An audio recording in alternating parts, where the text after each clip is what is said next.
Hello everyone. आज के video में हम सीखेंगे एचसीएफ शॉर्ट ट्रिक। हमने प्रीवियस वीडियो में काफ़ी शॉर्ट ट्रिक सीखे हैं, एलसीएम का भी शॉर्ट ट्रिक का वीडियो हमने अपलोड किया है, आप जाकर विजिट करें। आज हम सीखेंगे एचसीएफ शॉर्ट ट्रिक, यानी कम समय में हम कैसे क्वेश्चन को फाइंड आउट करके बताएंगे कि उसका एचसीएफ क्या होगा। सपोज हमने यहाँ पे नंबर लिया 8, 16 एंड 12। इसे कैसे शॉर्ट ट्रिक में फाइंड आउट करते हैं, कैसे बताएंगे, नंबर को देखते ही कि इसका आंसर क्या होगा, इसका एचसीएफ क्या होगा। सो डैट मैंने जैसा कि एलसीएम में बताया था कि सबसे बड़े नंबर को लेते हैं, वैसे हम एचसीएफ में सबसे छोटे नंबर को लेते हैं। यानी हमने इस छोटे नंबर को ले लिया 8। अब इस 8 को देखेंगे किस किस नंबर से डिविजिबल है, यानी 8 जो है वो किसके किसके टेबल में है। तो एक तो हमारा 2 के टेबल में है, और एक हमारा 4 के टेबल में है, और एक हमारा 8 के भी टेबल में है। यानी इन्हीं तीनों के टेबल से ये है। तो मतलब एचसीएफ जो है हमारा यही तीनों में से कोई होगा। अगर इन तीनों में कोई आंसर नहीं हुआ तो हमारा एचसीएफ जो है वो 1 होगा। आइए हम चेक करते हैं। जो हमारा ये 2 है, 4 है और 8 है, तो अब हम एचसीएफ में सबसे पहले बड़े नंबर को लेते हैं, यानी 8 को चेक करेंगे कि ये दोनों के टेबल में है कि नहीं।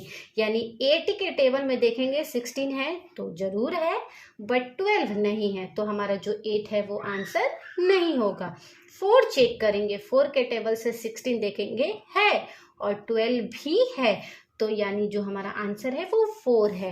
2 हम चेक अब नहीं करेंगे, हम बड़े नंबर से चेक करते हुए आएंगे, क्योंकि एचसीएफ का मतलब होता है हाईएस्ट कॉमन फैक्टर, यानी कि जो सबसे बड़ा नंबर का फैक्टर हो वही हमारा आंसर होता है।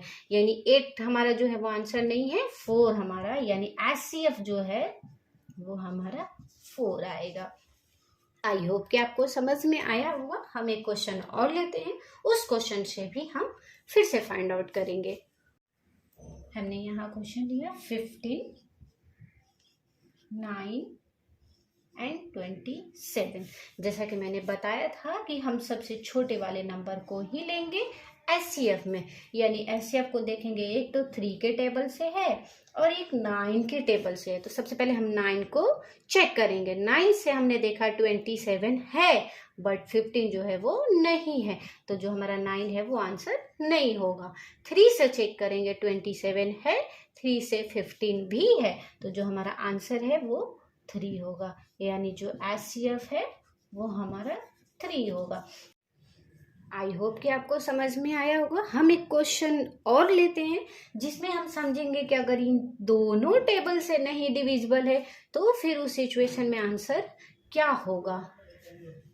हमने यहाँ क्वेश्चन लिया 8, 9 एंड 16। जैसा कि मैंने बताया है कि सबसे छोटे वाले नंबर को हम सिलेक्ट करेंगे, यानी इसे हम देखेंगे ये 2 के टेबल में है, 4 के टेबल में है और 8 के टेबल में है। 8 से हम यहाँ चेक करेंगे, 9 नहीं है, तो 16 को चेक करने की जरूरत ही नहीं है, क्योंकि दोनों नंबर हमारा डिविजिबल होना चाहिए, तो 8 हमारा आंसर नहीं होगा। 4 से भी चेक करेंगे तो 4 से भी 9 नहीं है। 2 से चेक करेंगे तो 2 से भी 9 नहीं है। मतलब यहाँ तो हमने देखा कि तीनों नंबर से ये नंबर डिविजिबल नहीं है।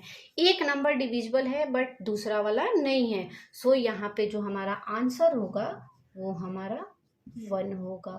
क्यों? क्योंकि इसका जो फैक्टर है वो हमारा 1 भी तो होता है। तो यानी जब इन तीनों नंबर से डिविजिबल नहीं है तो सो डैट कि हमारा जो आंसर है वो 1 आ जाएगा। आई होप कि आप लोगों को ये वीडियो समझ में आया होगा। वीडियो अच्छा लगे तो लाइक करें एंड हमारे चैनल को सब्सक्राइब करें, नोटिफिकेशन को ऑन कर दें ताकि आपको ऐसे ही नए नए वीडियो का नोटिफिकेशन मिलता रहे। Thank you so much watching for video.